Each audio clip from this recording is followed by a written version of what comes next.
Salam, selamat malam sahabat terkasih. Hari sudah mulai berakhir, aktivitas sudah selesai, tapi seringkali pikiran belum benar-benar tenang. Mungkin ada hal yang masih terlintas.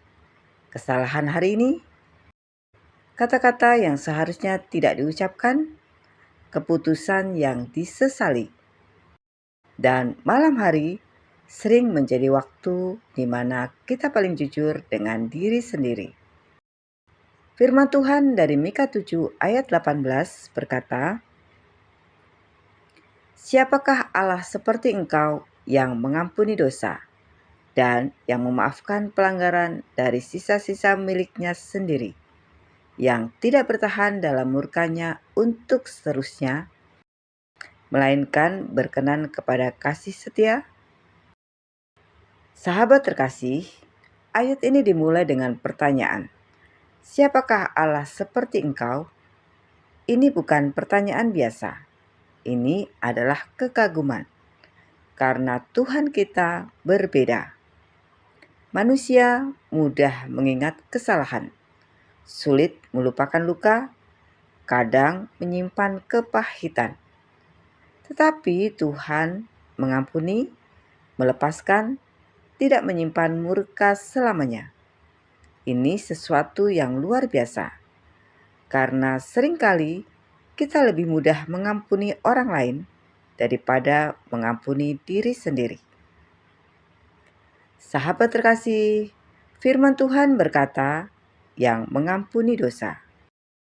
Kata ini sangat dalam artinya, bukan hanya menutup kesalahan, tapi mengangkat, menghapus, melepaskan beban. Artinya, Tuhan tidak hanya berkata, tidak apa-apa, tapi Tuhan benar-benar mengangkat dosa kita dari hidup kita. Namun seringkali yang masih menahan kita bukan Tuhan, tapi diri kita sendiri. Kita berkata, "Aku tidak pantas, aku terlalu jauh." Padahal Tuhan sudah berkata, "Aku sudah mengampuni." Sahabat terkasih, ayat ini juga berkata, tidak bertahan dalam murkanya untuk selama-lamanya. Artinya, Tuhan tidak menyimpan kemarahan. Berbeda dengan manusia yang kadang berkata sudah memaafkan, tapi masih mengingat kesalahan itu. Tuhan tidak seperti itu. Kalau Dia mengampuni, Dia benar-benar melepaskan. Dan ini penting untuk kita pahami malam ini. Karena mungkin kita masih merasa dihukum oleh masa lalu. Padahal Tuhan sudah tidak menahan itu lagi. Sahabat terkasih, ada seseorang yang hidup dengan rasa bersalah selama bertahun-tahun.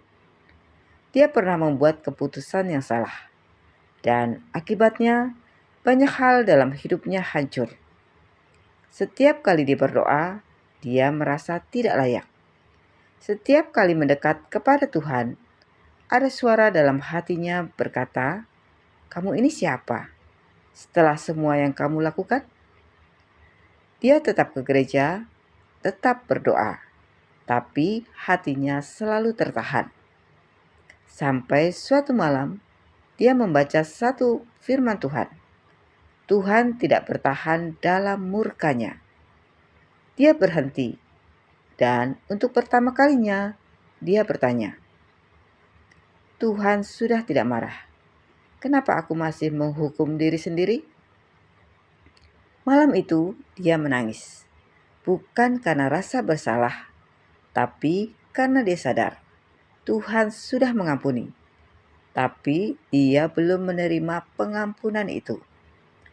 Dan malam itu dia berdoa, "Tuhan, aku menerima pengampunanmu."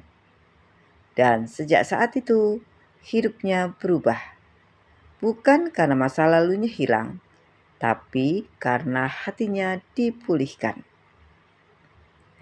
Sahabat terkasih, ayat ini ditutup dengan kalimat, "Ia berkenan kepada kasih setia." Artinya, Tuhan senang mengasihi. Tuhan tidak terpaksa mengampuni. Dia ingin mengampuni. Ini sangat penting karena seringkali kita datang kepada Tuhan dengan rasa takut. Padahal Tuhan menunggu kita dengan kasih. Kasih yang memulihkan, menenangkan, memberi harapan baru. Sahabat terkasih, malam ini sebelum istirahat, mari kita renungkan bersama. Apakah masih ada rasa bersalah yang kita pegang? Apakah kita masih menghukum diri kita sendiri? Kalau iya, hari ini lepaskan itu. Bukan karena kita sempurna, tapi karena Tuhan penuh kasih. Dan kasih-Nya lebih besar dari kesalahan kita. Sahabat terkasih, mari kita berdoa bersama. Bapa yang Maha Baik, terima kasih untuk kasih-Mu yang tidak pernah habis. Kami datang membawa setiap kesalahan kami, setiap rasa bersalah, setiap beban yang kami simpan. Dan malam ini kami memilih percaya bahwa Engkau sudah mengampuni dan kami menerima pengampunan-Mu. Pulihkan hati kami, tenangkan pikiran kami, dan berikan kami damai saat kami beristirahat. Di dalam nama Tuhan Yesus Kristus, kami berdoa dan mengucap syukur. Amin. Sahabat terkasih, terima kasih sudah bersama-sama dalam renungan malam ini. Kiranya firman Tuhan memberikan kekuatan dalam hidup kita. Sampai jumpa di renungan malam berikutnya. Selamat beristirahat. Tuhan Yesus memberkati.